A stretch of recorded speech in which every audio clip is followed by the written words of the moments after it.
The Young and the Restless spoilers. The whispers began like static in the corners of Genoa City, half-truths, rumors, and speculation about $500,000 that had mysteriously disappeared. At first, no one wanted to believe that Audra Charles could have been the one behind it. She had built her entire reputation on charm, intellect, and ruthless precision, a woman who could manipulate a boardroom as effortlessly as she could manipulate a man. But the numbers didn't lie, and the missing funds were real. The police had no suspect, no evidence, only a growing cloud of suspicion that clung to her name like perfume turned sour. People began to look at her differently, allies became wary, friends distant.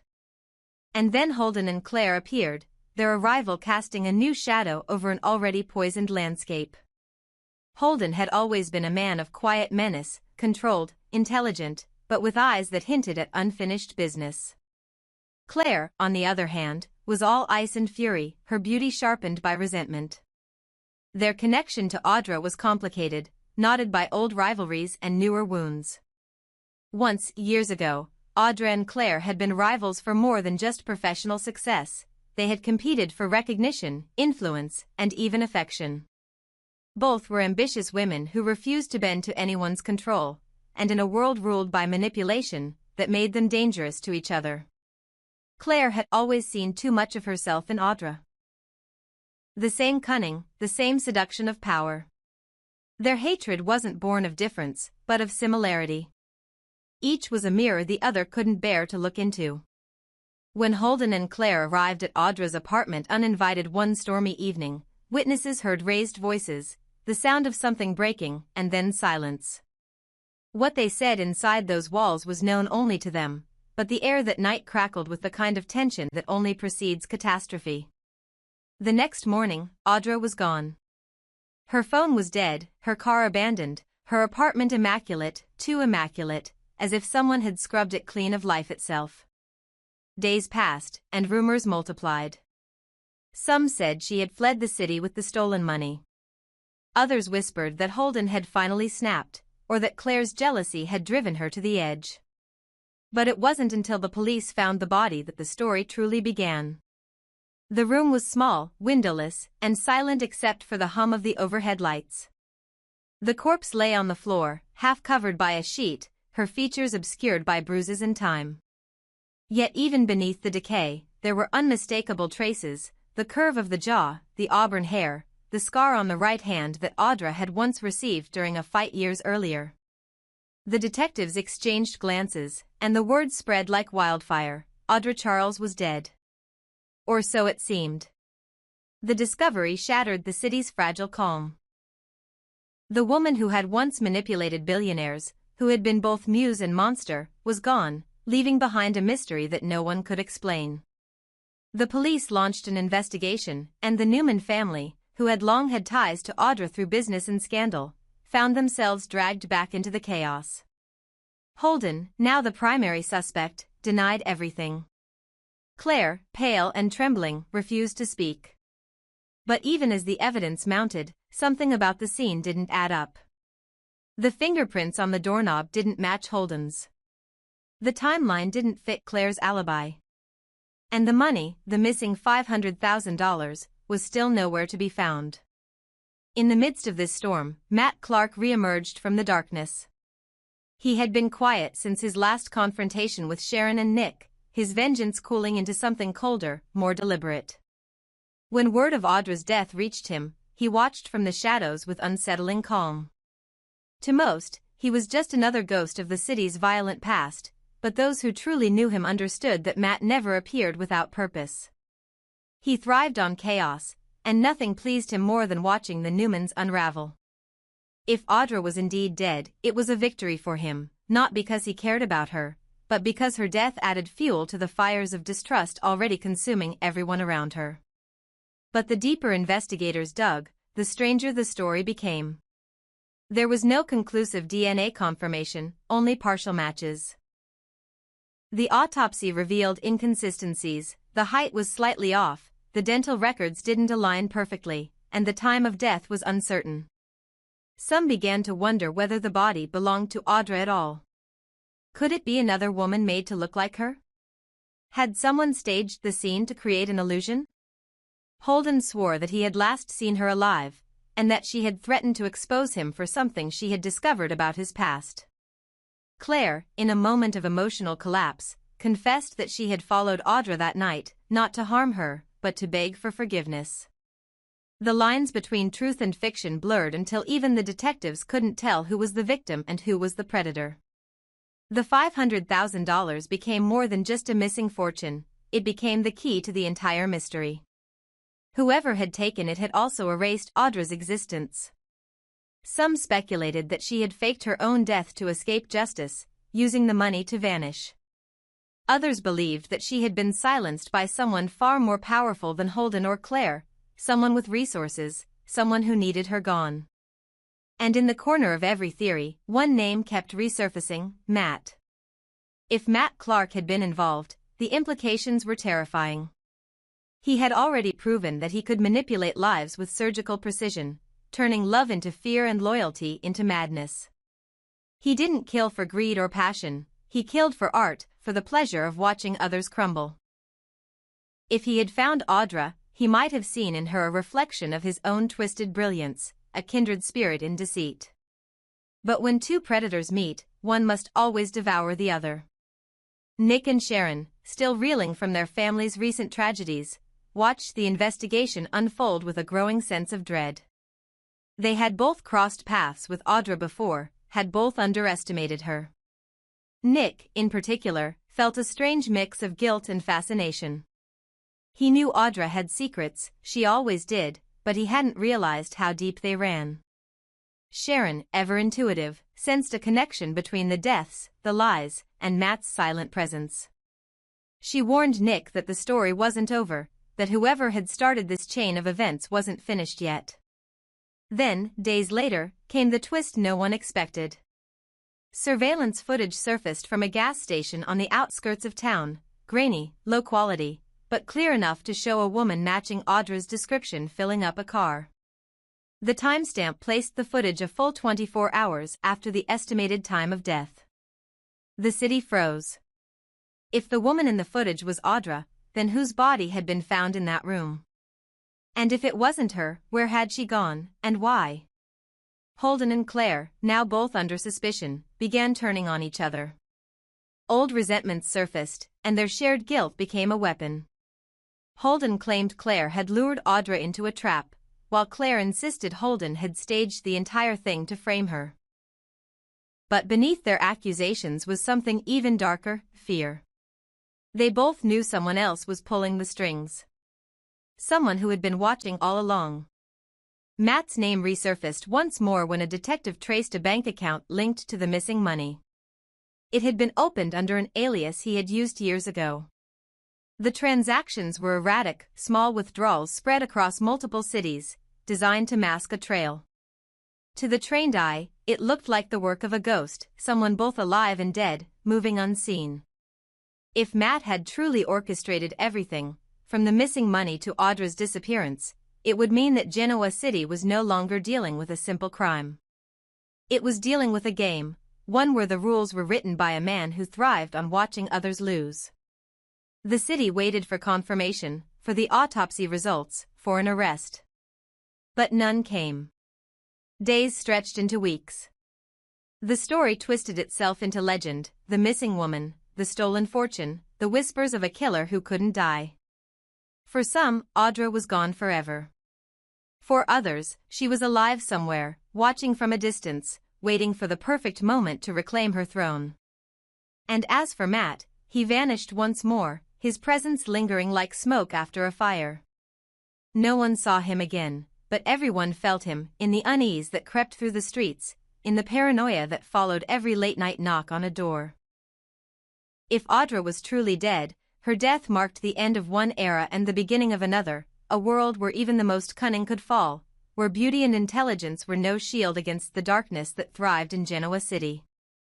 But if she lived, if she had escaped her own grave, then the game was far from over. Somewhere, beneath the hum of city lights, a woman might have been smiling, counting the money that had bought her freedom, while her enemies destroyed each other in her name. And as the city slept, one unanswered question hung in the air like a curse: Was the body in that room the final act of Audra's deception, or the first act of Matt Clark's new reign of terror? When the call came, Nate Hastings was sitting alone in his office, staring at the half-empty glass of whiskey that had gone warm hours ago. The police officer's voice on the other end was calm, procedural, and mercilessly detached. They had found a body in Los Angeles, possibly belonging to Audra Charles. For a moment, the words meant nothing. The world around him blurred into static. He didn't remember hanging up the phone, or the sound it made when it hit the floor. All he knew was that his chest hurt in a way that medicine couldn't fix. Audra, the woman who had managed to break through the walls he had built around himself after every failed relationship, every mistake, every betrayal, was gone. Just like that. The woman who had taught him to dream again had become another name on a coroner's report. He had met her when both of them were at their lowest, him, after the wreckage of his career and the disgrace that followed his manipulation at Chancellor Winters, her, after the end of a long and toxic entanglement with Tucker McCall. They had recognized something in each other: hunger, pride, loneliness. It had started as a game, two ambitious souls circling each other in the smoke and mirrors of Genoa City's power structures, but it had become real. For once in his life, Nate had stopped thinking in terms of strategy and begun to feel. Audra had been different from anyone he had ever known, sharp but tender, calculating yet capable of love. She had understood his ambition not as vanity but as survival. And now, that fire was extinguished. The moment Nate arrived in Los Angeles, the smell of salt and decay from the police morgue filled him with nausea. The detective spoke in careful tones, but nothing could soften the horror of what he saw when the sheet was pulled back. The body was badly decomposed, but the ring on the left hand, a gold band with an engraved ANC, was unmistakable. His knees buckled. The room tilted. He pressed his hands to his face, and for the first time in years, he cried. Not the kind of tears that came from pain, but the kind that came from helplessness, the grief of a man who knew he could have done more, but didn't. Yet even as he stood over the body, doubt began to creep in. Something about the scene felt wrong. The police said she had died days ago, but he had received a message from her phone just the previous night, a short text that simply read, "Don't trust anyone." The timestamp didn't lie. If that message had been sent after her death, then someone was playing a game far crueler than he could imagine. And if she had sent it before, then she had known she was in danger. Meanwhile, Genoa City was a cauldron of suspicion and fear. The name Claire Grace dominated every headline. Once the promising new designer with ties to the Newman Empire, she had now become the prime suspect in a murder that might not even be real. The evidence against her was mounting. Her fingerprints were found on a glass in the hotel room where the body had been discovered, a fragment of her scarf was found in the hallway, and most damning of all, messages recovered from Audra's phone showed that Claire had been demanding money. The tone of those texts was clear: blackmail. Claire had accused Audra of hiding the stolen $500,000 and threatened to expose her unless she confessed where it was. Detectives believed the confrontation had turned violent. Claire had allegedly gone to Los Angeles to meet Audra under the pretense of reconciliation, only to corner her with the threat of prison. What happened after that was still a mystery, whether it was a struggle gone wrong or something premeditated. But as more details emerged, the story became murkier. Witnesses at the hotel claimed to have seen two women arguing near the elevator, but one of them didn't match Claire's description. Others swore they saw a man leaving the room shortly after. And so the question grew: was Claire being framed, or had she finally crossed a line even she couldn't walk back from? Her jealousy had always been volatile, her rivalry with Audra legendary. She had once said that Audra was everything she despised, not because Audra was cruel, but because she was competent. Audra represented everything Claire wanted to be: confident, desired, dangerous. They were two sides of the same mirror, and only one could survive the reflection.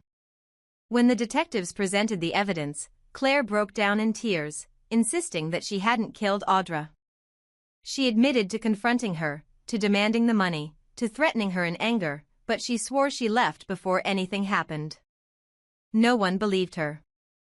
The timing, the motive, the history, it all pointed to guilt. Even Holden, who had once defended her, began to withdraw. He told the press he couldn't vouch for her anymore, that Claire had been acting strangely for weeks. But Holden's own history with Audra made him suspect too. He had lost everything to her, to business, reputation, and pride, and revenge had always hung between them like unspoken poison.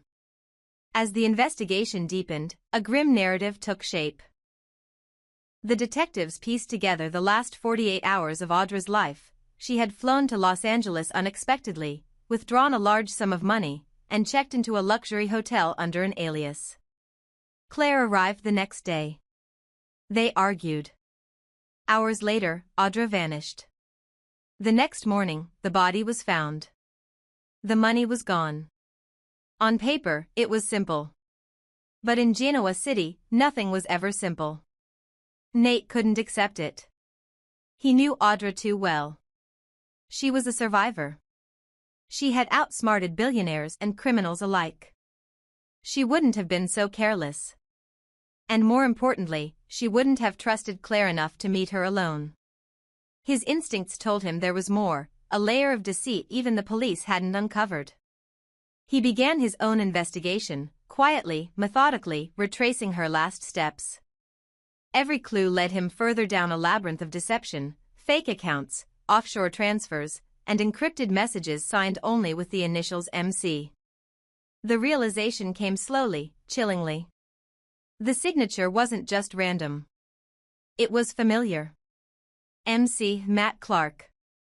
Nate didn't want to believe it. Matt was supposed to be dead.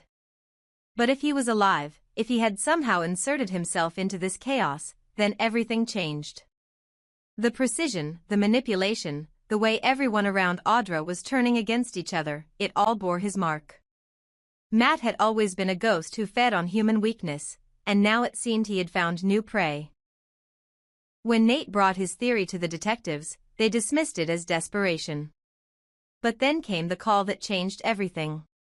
The DNA results were inconclusive. The body in the morgue was not an exact match.